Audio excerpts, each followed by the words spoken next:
Okay, Dr. Ed, earlier in our conversation, you mentioned the concept of mirroring. Yes. Can you tell me exactly what mirroring is? Mhm. And if you want to share about some of the mirrors that help shape your life, Sure. and then why is mirroring so important for our work with youth ministry? Mhm.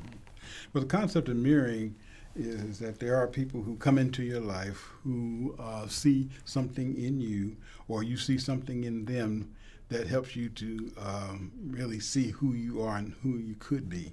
Mm. Okay, so the first mirror for me, more than anything else, was my dad, and being a preacher, from that standpoint, which is very, very fascinating to me. But I was paying attention to it, but unconsciously paying attention to it from that standpoint. But when I wrote my book, Recalling Our Own Stories, it's actually based on my father's call to the ministry. Maybe twice a year, he would always talk about his call to the ministry. Now, and so and I always joke about that now. My wife's father was a minister as well. But anyway, when my father would talk about his call to the ministry, I'm saying, well, I was wondering what kind of problem was he having in the church? So he wanted to remind why he was in the ministry, from that standpoint. But basically, the recalling our own stories, I start out by talking about his actual call to the ministry. And so, and that's what I mean by it was a mirror for what I could be and for what could happen, and also it let me know that I should expect to have a call. And so, but my call was not as miraculous as his call or anything like that. But in reality, it was the youth who saw that. Saw that I was going to be a pastor, and I said, well, so that really, it wasn't the youth that mirrored me, but it was my parents. And so also that book I talked about, I did pastoral counseling, okay, and so I actually decided to write a book on some counselees that I had, from that standpoint, and I told their stories and all like that. So so basically. The mirroring thing are the stories that you can recall that have shaped your personality and who you are from that standpoint. And so that's basically where I went. So that my dad was a mirror, and the number one mirror for me though is when I started teaching at ITC. Tom Pugh, who was the father of black pastoral care. I heard him, he was in Philadelphia. My parents were in Philadelphia at that time, and so Tom and I probably went to some sort of conference there. And anyway, I overheard Tom Pugh. I overheard my dad tell Tom Pugh. He said, "My son is an intellectual genius." I said, whoa, whoa! I said I had never heard anything like that in my life, that kind of thing. But yeah, but he was a major mirror as well.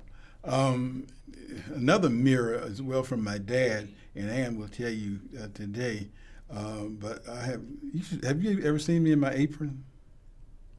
I feel like I have seen you on your apron before. Right. Well, at school, I have this apron, a Morehouse apron, and so I put that on at lunchtime because either Ann fixed the lunch or I fixed the lunch that we were brought, and those kinds of things. But because my mother was a school teacher, my dad was also a very nurturing kind of a person. He would, cook 6 days a week. My mother would cook, just on Sundays.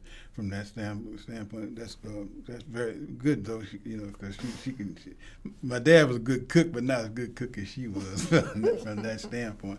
But he was a very nurturing kind of person. Now he could, when I was very young and and that type of stuff, and I would do stupid stuff, he would whip you good from that standpoint. But the other thing, too, that my dad did for me that was very basic, and I haven't mentioned that yet as well in terms of my reading.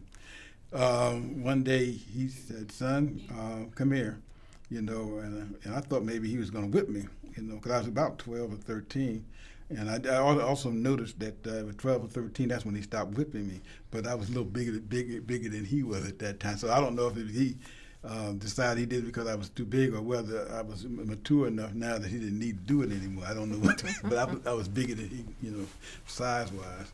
But anyway, he said, "Son, come in here." And so I came into his office and I just said, what have I done now? And he said, son, he said, before you leave this room today, you're going to discover that you're not stupid. Mm. And then so I could do math, and so he got his math out. And he used to teach in a one-room schoolhouse when he finished college back in, I think he finished college in 1927. He was in a one-room schoolhouse, and he had the whole school, in the classroom by himself. I mean, the whole, all the grades in one classroom by himself. And so he knew what he was doing, so he got out his his chalkboard. You got the joke, don't you? He got it to chalkboard, and he started putting problems on the board that were, arithmetic problems, and I could solve them all and that kind of thing like that. And when he saw that, that I saw that, that I could do some things and things like that, it made a transition over to reading, and that's when I started going to tutoring and stuff like that. But he was a very nurturing kind of person, symbolized by the apron. I'll put my apron on every day, at ITC. Some people now, what you doing with that apron? One guy told me take it off. I didn't tell you. I won't tell you what I said because I still am a football player and I can cuss.